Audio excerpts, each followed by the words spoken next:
me demandez quel type de matière on va rencontrer dans le droit du sport. C'est très large, puisque moi je pars du principe que le sportif, si on prend le sportif, va créer une sorte d'entreprise, son entreprise personnelle sportive.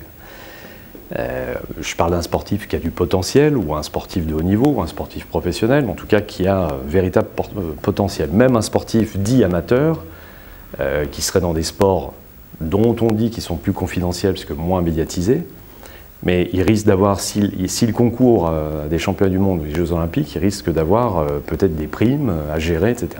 Je considère qu'il a une entreprise qui est la sienne, unipersonnelle, et tout d'un coup, il passe de, si on prend un sportif individuel, il va passer de l'état un petit peu solitaire, et puis petit à petit, il va avoir un entraîneur, et petit à petit, il va avoir peut-être un kiné, il va peut-être avoir un agent, et tout d'un coup, on va faire appel à lui pour des publicités. Il va rencontrer un gestionnaire de patrimoine qui lui dire « tu sais que tu as un patrimoine ». Il commencera à gagner un petit peu d'argent, tu sais qu'il faut gérer tes impôts, etc. Et il va se retrouver à la tête d'un certain nombre de choses et de questions à résoudre. Des exigences qu'il n'a pas forcément l'habitude de traiter, puisqu'il est concentré, c'est une évidence, sur sa performance sportive.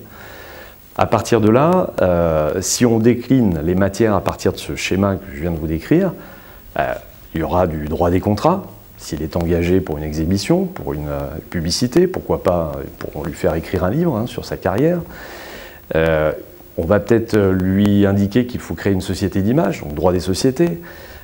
Peut-être qu'il est sportif professionnel dans le domaine des sports collectifs, il va signer un contrat de travail. Peut-être qu'on va lui faire un transfert s'il est footballeur avec une prime à la signature, ce sera du droit des contrats. Peut-être qu'il va insulter un arbitre, ça va être du droit disciplinaire. Peut-être va-t-il mettre un coup de poing dans les vestiaires, ce sera du droit pénal.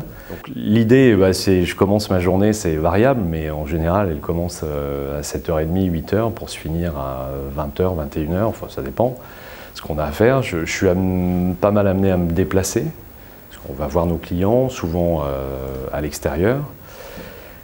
Après, ma journée, elle est faite de beaucoup de téléphones, beaucoup de téléphones, parce qu'on a les clients en ligne.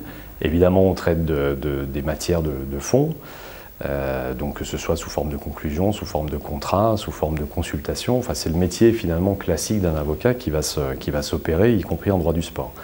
Après, c'est peut-être un peu ce qui vous intéresse. Quels sont les éléments qui vont faire que l'avocat en droit du sport va avoir peut-être un métier un petit peu différent de celui de l'avocat plus classique? C'est qu'on est amené à faire enfin, en ce qui me concerne, avoir des missions qui sortent totalement de l'ordinaire. Et je vais vous donner un exemple, c'est que je suis, depuis 2 années maintenant, engagé par un team, une écurie de course sur le Dakar, donc qui se courait avant en Afrique, qui se court maintenant en Amérique du Sud. Et je suis engagé pour accompagner l'équipe, et notamment les pilotes de renommée internationale, pour éventuellement gérer les problèmes de pénalité disciplinaires qui peuvent se dérouler, qui peuvent se passer sur la course.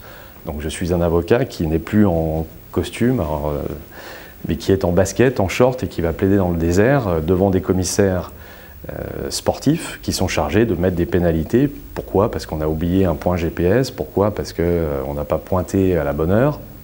Et on va essayer justement d'évacuer ces pénalités, vérifier que les classements sont bien faits, vérifier que des pénalités n'ont pas été données à tort.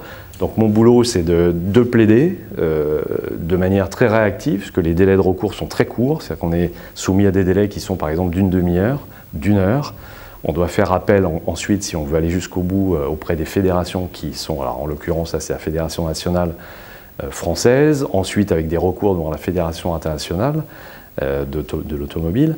Donc c'est des choses très précises qui demandent une connaissance parfaite des règlements. Donc il y a des postes de juristes, que ce soit dans les clubs importants ou que ce soit aussi dans les fédérations. Dans les fédérations, il y a des services importants, fatalement, et qui donnent lieu à l'embauche de juristes.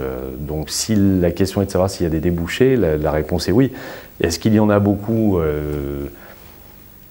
C'est difficile de répondre à cette question ou d'apporter une précision, mais quoi qu'il en soit, il y a plusieurs Master 2, donc, dont 2 ou 3 sont très renommés, et en général, ceux qui sortent de ces Master 2 trouvent des débouchés, y compris d'ailleurs dans des sociétés de marketing ou d'intermédiation pour l'image, la gestion d'image, y compris aussi en termes d'agent sportif. On peut devenir aussi agent sportif après, en passant la licence en France.